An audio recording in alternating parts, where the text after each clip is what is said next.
Halo anak-anak, selamat pagi. Ketemu lagi ya sama Bu Guru. Hari ini kita akan belajar SBDP di tema 3, subtema 3 dengan materi batik sebagai karya seni rupa daerah. Nah, untuk lebih lengkapnya, kalian bisa saksikan video pembelajaran dari Bu Guru berikut ini. Nah, karya seni rupa daerah merupakan suatu bentuk kesenian yang tumbuh dan berkembang di suatu daerah di Indonesia. Berbagai bentuk kesenian Nusantara yang ada sekarang ini merupakan budaya masyarakat yang sesuai dengan adat istiadat serta kondisi lingkungan di wilayah masing-masing. Nah, salah satu contoh karya seni rupa daerah adalah batik. Batik adalah kain bergambar yang dibuat khusus dengan menggunakan malam atau sejenis lilin khusus dan pengolahannya diproses dengan cara tertentu sesuai ciri khas daerah masing-masing. Nah, hampir di setiap daerah memiliki batik dengan ciri khasnya sendiri. Nah, daerah penghasil kain batik di Indonesia itu antara lain ada di Pekalongan, Solo, Semarang, dan Yogyakarta. Nah, batik dari daerah-daerah tersebut mempunyai ciri-ciri tersendiri. Contohnya batik Jogja dan Solo didominasi warna coklat dan biru tua. Batik dari Pekalongan memiliki ciri pesisir dengan corak yang khas dan didominasi warna cerah serta motif bunga. Batik dari Semarang didominasi warna coklat, kuning, hijau, hitam dengan motif alam seperti bunga, daun, dan burung. Dan berdasarkan keputusan Presiden nomor 33 tahun 2019, Hari Batik Nasional diperingati setiap tanggal 2 Oktober. Berikutnya kita akan belajar ciri-ciri batik tradisional dan batik modern atau ciri-ciri karya seni batik. Nah, karya seni batik dapat dibedakan menjadi batik tradisional dan batik modern. Setiap jenis batik memiliki ciri masing-masing. Yang pertama, ciri-ciri batik tradisional. Yang pertama, coraknya memiliki makna simbolik. Yang kedua, umumnya bermotif ular, pagoda, geometris, serta barong. Yang ketiga, warnanya cenderung gelap seperti hitam, coklat, kehitaman, atau putih. Dan yang terakhir, motif batik merupakan ciri khas daerah asal.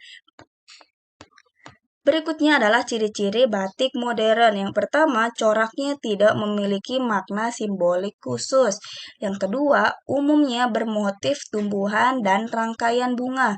Yang ketiga, warnanya cenderung bebas, bisa biru, merah, atau bahkan ungu.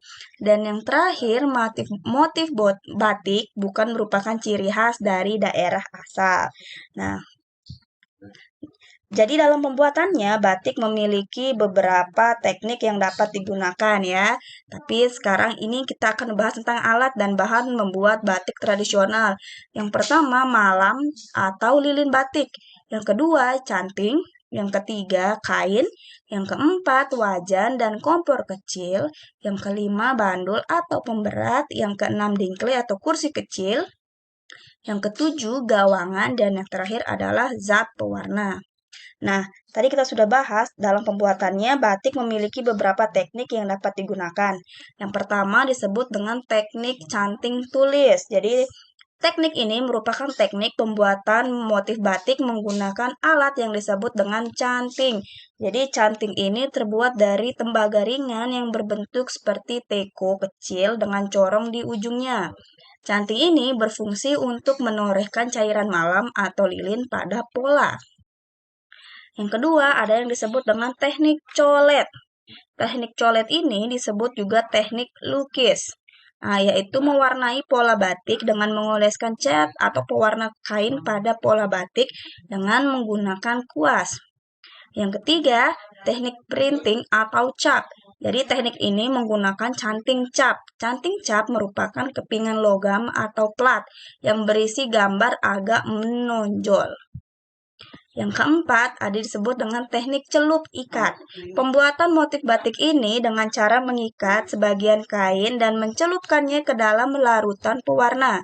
Motif ini sering disebut motif dalam bentuk negatif atau klise.